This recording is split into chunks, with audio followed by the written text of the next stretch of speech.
Hi, Claude Whitacre here. I'm a sales trainer, I'm a speaker. I talk to audiences of salespeople and audiences of people that own their own businesses.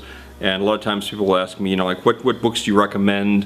One of the books that I recommend it was written a long time ago. I think it was written in 1942. It's called How I Raised Myself from Failure to Success in Selling by Frank Bettger.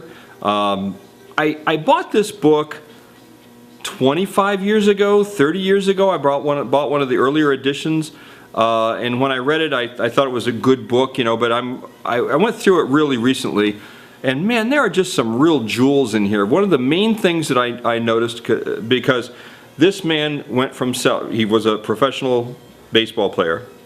I think he got hurt, and so now he's going to sell insurance. And when he started out, he was terrible at it. He had no sales ability at all, and he turned that around. And one of the ways he turned that around is he started doing something that almost no salesperson ever does, I've noticed, and that is keep records of exactly what they're doing. In other words, how many calls are you making? How many people are you actually talking to? What are the results of those calls? How much time are you spending? And the reason, and that's one section of the book. That's just one section. There's a lot more in this book, but I want to talk just a little bit about that one section. Years and years and years ago, when I used to sell life insurance myself, I worked for New York Life. And what was happening is every week we had a sales meeting. And me and all the other agents in the office, I think that were not there for like 10 years or more, all the newer agents, we would get together and we would give all of our numbers for the week. And my name starts with a W, Whitacre starts with a W, so generally we'd go alphabetically and I'd go last. So what would happen is you would see people, all these other agents, say, here's my numbers for the week.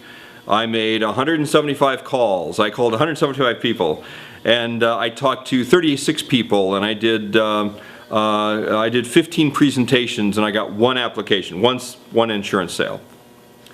Next guy would say, well, I called 225 people, and I did 15 presentations, and I made no sales. And the next guy says, well, I made 114 calls, and I did 12 presentations, and I made one sale, or no sales. And it'd go on, there'd be like 12 of us. It'd go on and on and on like that.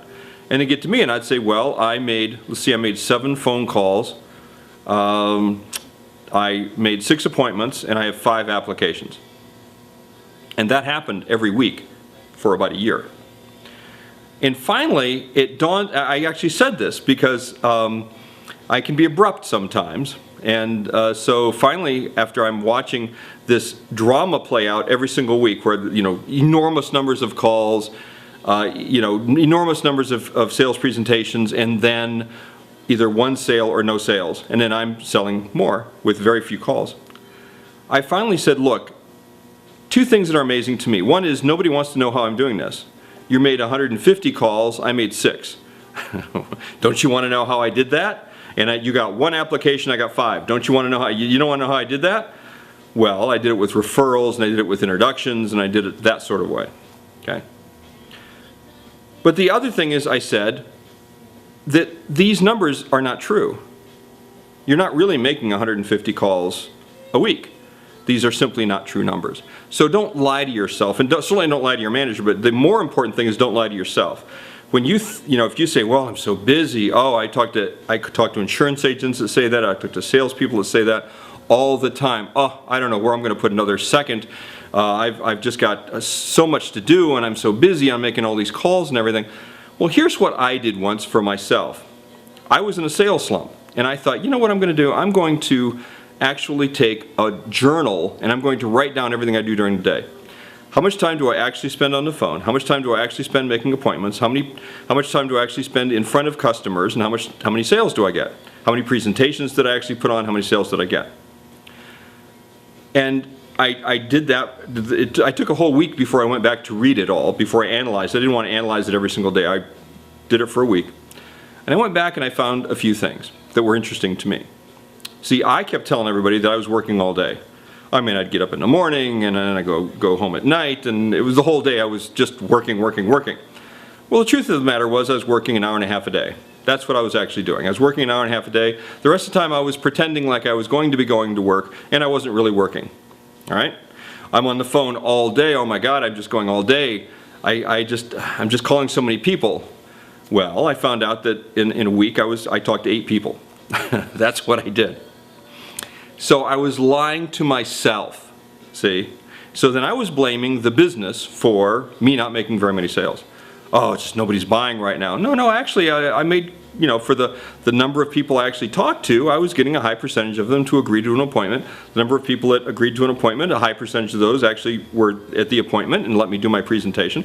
The number of people that let me do my presentation, a high percentage of those people actually bought from me. So it was really a good business model that I was doing. I just wasn't working very hard. And the way that you can tell if you're not working very hard is keeping really good notes. In fact, for a 3-year period, I kept records for a 3-year period, and then I stopped because 3 years is long enough to know what you're doing right and what you're doing wrong. And I found out that there was never an 8-hour period. Now I was doing in-home sales. I was making sales of, you know, over $1,000 to strangers in their homes. That's what I was doing for a living. And over a 3-year period, there was never an 8-hour period where I was actually working that I didn't make at least one sale. There was never, like, between one sale and the next sale, there was never an 8-hour period or longer than that. So what did that mean? That means that if I just said, well, if I want to work 8 hours, I know I'm going to make a sale, which is true, by the way, for me anyway. Your experience may be a little bit different. But that's covered in this book. And it was covered in 1942, so the rules of selling obviously don't change that much over a period of time. There was a couple other things in here that I thought was extremely valuable.